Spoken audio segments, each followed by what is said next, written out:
ओम श्री परमात्मा ने नमः। आज हम गीता के तीसरे अध्याय के 19वें श्लोक का अर्थ सहित श्रवण करेंगे। पहले संबंध को जान लेते हैं। पीछे के 2 श्लोकों में वर्णित महापुरुष की स्थिति को प्राप्त करने के लिए साधक को क्या करना चाहिए, इस पर भगवान आगे के श्लोक में साधन बताते हैं। तस्माद सक्तम सततम कार्यम कर्म समाचर असक्तो ह्याचरण कर्म परमापनोति पुरुषः। अर्थात इसलिए तू निरंतर आसक्ति रहित होकर कर्तव्य कर्म का भली भांति आचरण कर, क्योंकि आसक्ति रहित होकर कर्म करता हुआ मनुष्य परमात्मा को प्राप्त हो जाता है। व्याख्या। पूर्व श्लोकों से इस श्लोक का संबंध बताने के लिए यहाँ तस्मात् पद आया है। पूर्व श्लोकों में भगवान ने कहा कि अपने लिए कर्म करने की कोई आवश्यकता न रहने पर भी सिद्ध महापुरुष के द्वारा लोक संग्रहार्थ क्रियाएं हुआ करती हैं। इसलिए अर्जुन को भी उसी तरह निष्काम भाव से कर्तव्य कर्म करते हुए परमात्मा को प्राप्त करने की आज्ञा देने के लिए भगवान ने तस्मात् पद का प्रयोग किया है। कारण कि अपने स्वरूप स्व के लिए कर्म करने और न करने से कोई प्रयोजन नहीं है। कर्म सदैव पर दूसरों के लिए होता है, स्व के लिए नहीं। अतः दूसरों के लिए कर्म करने से कर्म करने का राग मिट जाता है और स्वरूप में स्थिति हो जाती है। अपने स्वरूप से विजातीय जड़ पदार्थों के प्रति आकर्षण को आसक्ति कहते हैं। आसक्ति रहित होने के लिए आसक्ति के कारण को जानना आवश्यक है। मैं शरीर हूं और शरीर मेरा है, ऐसा मानने से शरीर आदि नाशवान पदार्थों का महत्व अंतःकरण में अंकित हो जाता है। इसी कारण उन पदार्थों में आसक्ति हो जाती है। आसक्ति ही पतन कराने वाली है, कर्म नहीं। आसक्ति के कारण ही मनुष्य शरीर, इंद्रियां, मन, बुद्धि, जड़ आदि पदार्थों से अपना संबंध मानकर अपने आराम सुख भोग के लिए तरह तरह के कर्म करता है। इस प्रकार जड़ता से आसक्ति पूर्वक माना हुआ संबंध ही मनुष्य के बारंबार जन्म मरण का कारण होता है। आसक्ति रहित होकर कर्म करने से जड़ता से संबंध विच्छेद हो जाता है। आसक्ति वाला मनुष्य दूसरों का हित नहीं कर सकता, जबकि आसक्ति रहित मनुष्य से स्वतः स्वाभाविक प्राणी मात्र का हित होता है। उसके सभी कर्म केवल दूसरों के हितार्थ होते हैं। संसार से प्राप्त सामग्री शरीर आदि से हमने अभी तक अपने लिए ही कर्म किए हैं, उसको अपने ही सुख भोग और संग्रह में लगाया है। इसलिए संसार का हमारे पर ऋण है, जिसे उतारने के लिए केवल संसार के हित के लिए कर्म करना आवश्यक है। अपने लिए कर्म करने से पुराना ऋण तो समाप्त होता नहीं और नया ऋण उत्पन्न हो जाता है। ऋण से मुक्त होने के लिए बार बार संसार में आना पड़ता है। केवल दूसरों के हित के लिए सब कर्म करने से पुराना ऋण समाप्त हो जाता है और अपने लिए कुछ न करने से तथा कुछ न चाहने से नया ऋण उत्पन्न नहीं होता। इस तरह जब पुराना ऋण समाप्त हो जाता है और नया ऋण उत्पन्न नहीं होता, तब बंधन का कोई कारण न रहने से मनुष्य स्वतः मुक्त हो जाता है। कोई भी कर्म निरंतर नहीं रहता, पर आसक्ति निरंतर रहा करती है। इसलिए भगवान सततम आसक्तः पदों से निरंतर आसक्ति रहित होने के लिए कहते हैं। मेरे को कहीं भी आसक्त नहीं होना है। ऐसी जागृति साधक को निरंतर रखनी चाहिए। निरंतर आसक्ति रहित रहते हुए जो विहित कर्म सामने आ जाए उसे कर्तव्य मात्र समझकर कर देना चाहिए। ऐसा उपर्युक्त पदों का भाव है। वास्तव में देखा जाए तो किसी के भी अंतःकरण में आसक्ति निरंतर नहीं रहती। जब संसार निरंतर नहीं रहता, प्रतिक्षण बदलता रहता है, तब उसकी आसक्ति निरंतर कैसे रह सकती है? ऐसा होते हुए भी माने हुए अहम के साथ आसक्ति निरंतर रहती हुई प्रतीत होती है। कार्यम अर्थात कर्तव्य उसे कहते हैं जिसको कर सकते हैं और जिसको अवश्य करना चाहिए। दूसरे शब्दों में कर्तव्य का अर्थ होता है अपने स्वार्थ का त्याग करके दूसरों का हित करना, अर्थात दूसरों की उस शास्त्र विहित न्याय युक्त मांग को पूरा करना जिसे पूरा करने की सामर्थ्य हमारे में है। इस प्रकार कर्तव्य का संबंध परहित से है। कर्तव्य का पालन करने में सब स्वतंत्र और समर्थ हैं, कोई पराधीन और असमर्थ नहीं है। हाँ, प्रमाद और आलस्य के कारण अकर्तव्य करने का बुरा अभ्यास हो जाने से तथा फल की इच्छा रहने से ही वर्तमान में कर्तव्य पालन कठिन मालूम देता है। अन्यथा कर्तव्य पालन के समान सुगम कुछ नहीं है। कर्तव्य का संबंध परिस्थिति के अनुसार होता है। मनुष्य प्रत्येक परिस्थिति में स्वतंत्रता पूर्वक कर्तव्य का पालन कर सकता है।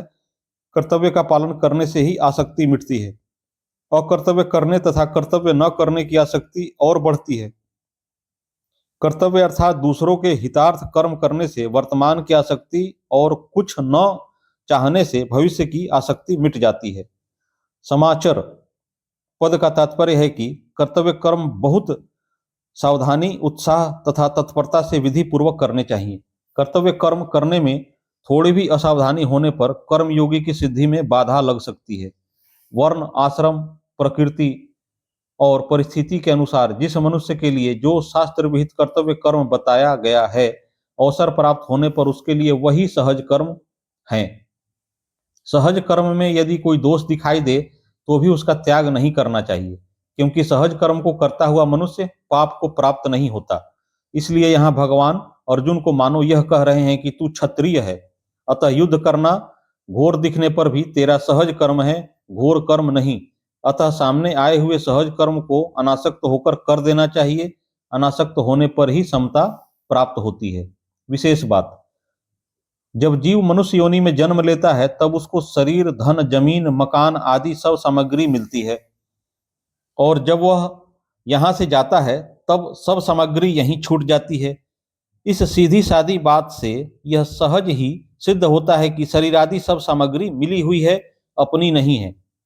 जैसे मनुष्य काम करने के लिए किसी कार्यालय ऑफिस में जाता है तो उसे कुर्सी, मेज, कागज आदि सब सामग्री कार्यालय का काम करने के लिए ही मिलती है, अपनी मानकर घर ले जाने के लिए नहीं।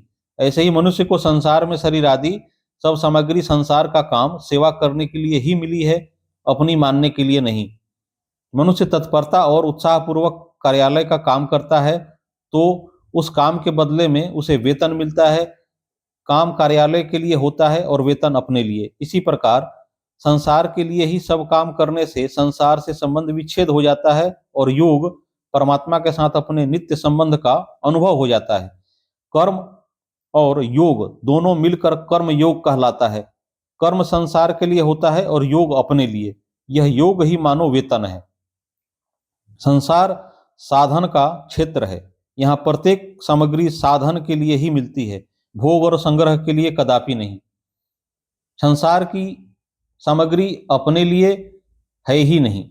अपनी वस्तु परमात्म तत्व मिलने पर फिर अन्य किसी वस्तु को पाने की इच्छा नहीं रहती, परंतु सांसारिक वस्तुएं चाहे जितनी प्राप्त हो जाएं पर उन्हें पाने की इच्छा कभी मिटती नहीं, प्रत्युत बढ़ती है। जब मनुष्य मिली हुई वस्तु को अपनी और अपने लिए मान लेता है तब वह अपनी इस भूल के कारण बंध जाता है। इस भूल को मिटाने के लिए कर्मयोग का अनुष्ठान ही सुगम और श्रेष्ठ उपाय है। कर्मयोगी किसी भी वस्तु को अपनी और अपने लिए न मानते हुए उसे दूसरों की सेवा में लगाता है, अतः वह सुगमता पूर्वक संसार बंधन से मुक्त हो जाता है। कर्म तो सभी प्राणी किया करते हैं, पर साधारण प्राणी और कर्मयोगी द्वारा किए गए कर्मों में बड़ा भारी अंतर होता है। साधारण मनुष्य आसक्ति, ममता, कामना आदि को साथ रखते हुए कर्म करता है और कर्मयोगी आसक्ति, ममता, कामना आदि को छोड़कर कर्म करता है। कर्मों का प्रवाह अपनी तरफ होता है और कर्मयोगी के कर्मों का प्रवाह संसार की तरफ। इसलिए कर्मी बंधता है और कर्मयोगी मुक्त होता है।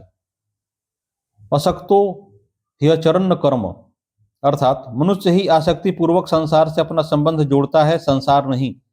अतः मनुष्य का कर्तव्य है कि वह संसार के हित के लिए ही सब कर्म करे और बदले में उनका कोई फल ना चाहे। इस प्रकार आसक्ति रहित होकर, अर्थात मुझे किसी से कुछ नहीं चाहिए, इस भाव से संसार के लिए कर्म करने से संसार से स्वतः संबंध विच्छेद हो जाता है।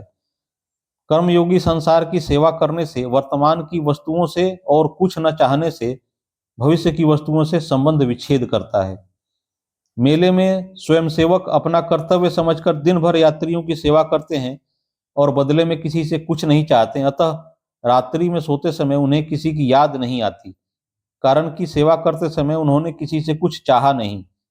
इसी प्रकार जो सेवा भाव से दूसरों के लिए ही सब कर्म करता है और किसी से मान बढ़ाई आदि कुछ नहीं चाहता, उसे संसार की याद नहीं आती, वह सुगमता पूर्वक संसार बंधन से मुक्त हो जाता है।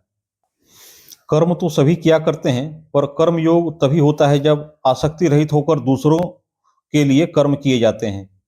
आसक्ति शास्त्र विहित कर्तव्य कर्म करने से ही मिट सकती है। शास्त्र निषिद्ध कर्म करने से आसक्ति कभी नहीं मिट सकती। मार्मिक बात, जिसमें कर्तृत्व नहीं है उस परमात्मा के साथ प्राणी मात्र की स्वतः सिद्ध एकता है। साधक से भूल यह होती है कि वह इस वास्तविकता की तरफ ध्यान नहीं देता। जिस प्रकार झूला कितनी ही तेजी से आगे पीछे क्यों न जाए, हर बार वह समता सम स्थिति में आता ही है, अर्थात जहां से झूले की रस्सी बंधी है उसकी सीध में आगे पीछे जाते समय एक बार आता ही है। उसी प्रकार प्रत्येक क्रिया के बाद अक्रिय अवस्था समता आती ही है। दूसरे शब्दों में पहली क्रिया के अंत तथा दूसरी क्रिया के आरंभ के बीच और प्रत्येक संकल्प तथा विकल्प के बीच समता रहती ही है। दूसरी बात, यदि वास्तविक दृष्टि से देखा जाए तो झूला चलते हुए भी निरंतर समता में ही रहता है, अर्थात झूला आगे पीछे जाते समय भी निरंतर सीध में ही रहता है। इसी प्रकार जीव भी प्रत्येक क्रिया में समता में ही स्थित रहता है। परमात्मा से उसकी एकता निरंतर रहती है। क्रिया करते समय समता में स्थिति न दिखने पर भी वास्तव में समता रहती ही है। जिसका कोई अनुभव करना चाहे तो क्रिया समाप्त होते ही अनुभव हो जाता है। यदि साधक इस विषय में निरंतर सावधान रहे तो उसे निरंतर रहने वाली समता या परमात्मा से अपनी एकता का अनुभव हो जाता है। यहाँ कर्तृत्व नहीं है। माने हुए कर्तृत्वाभिमान को मिटाने के लिए प्रतीति और प्राप्त का भेद समझ लेना आवश्यक है। जो दिखता है पर मिलता नहीं उसे प्रतीति कहते हैं, और जो मिलता है पर दिखता नहीं उसे प्राप्त कहते हैं। देखने सुनने आदि में आने वाला प्रतिक्षण परिवर्तनशील संसार प्रतीति है और सर्वत्र नित्य परिपूर्ण परमात्म तत्व प्राप्त है। परमात्म तत्व ब्रह्मा से चींटी पर्यंत सबको समान रूप से स्वतः प्राप्त है। इदमता से दिखने वाली प्रतीति का प्रतिक्षण अभाव हो रहा है। दृश्य मात्र प्रतिक्षण अदृश्य में जा रहा है। जिनसे प्रतीति होती है वे इंद्रियां, मन, बुद्धि आदि भी प्रतीति ही हैं। नित्य अचल रहने वाले स्वयं को प्रतीति की प्राप्ति नहीं होती। सदा सब में रहने वाला परमात्म तत्व स्वयं को नित्य प्राप्त है। इसलिए प्रतीति अभाव रूप और प्राप्त भाव रूप है। यावन मात्र पदार्थ और क्रिया प्रतीति है। क्रिया मात्र अक्रियता में लीन होती है। प्रत्येक क्रिया के आदि और अंत में सहज स्वतः सिद्ध अक्रिय तत्व विद्यमान रहता है। जो आदि और अंत में होता है वही मध्य में भी होता है, यह सिद्धांत है। अतः क्रिया के समय भी अखंड और सहज अक्रिय तत्व ज्यों का त्यों विद्यमान रहता है। वह सहज अक्रिय तत्व अक्रिय और सक्रिय दोनों अवस्थाओं को प्रकाशित करने वाला है, अर्थात वह प्रवृत्ति और निवृत्ति दोनों से परे है। प्रतीति देश काल वस्तु व्यक्ति क्रिया आदि से माने हुए संबंध अर्थात आसक्ति के कारण ही नित्य प्राप्त परमात्म तत्व का अनुभव नहीं होता। आसक्ति का नाश होते ही नित्य प्राप्त परमात्म तत्व का अनुभव हो जाता है। अतः आसक्ति रहित होकर प्रतीति संसार मात्र की सेवा में लगा देने से प्रतीति शरीरादि पदार्थों का प्रवाह प्रतीति अर्थात संसार की तरफ ही हो जाता है और स्वतः प्राप्त परमात्म तत्व शेष रह जाता है। नारायण नारायण नारायण। अगली वीडियो में हम गीता के क्रमशः श्लोकों का अर्थ सहित श्रवण करेंगे। कृपया इस चैनल को सब्सक्राइब कर ले ताकि कोई भी वीडियो मिस ना हो, और यदि वीडियो अच्छी लगी हो तो लाइक करना ना भूलें। जय श्री कृष्ण।